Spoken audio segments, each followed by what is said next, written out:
தானடி பனியிலும் வேர்க்கிறேன்.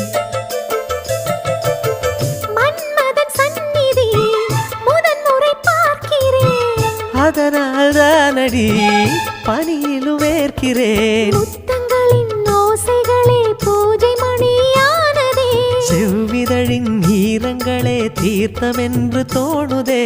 கால நேரம் என்பது காதலில் இல்லையா? காமதேவன் கோயிலில் கடிகாரங்கள் தேவையா? சேலையில வீடு கட்டவா சேர்ந்து வசிக்க?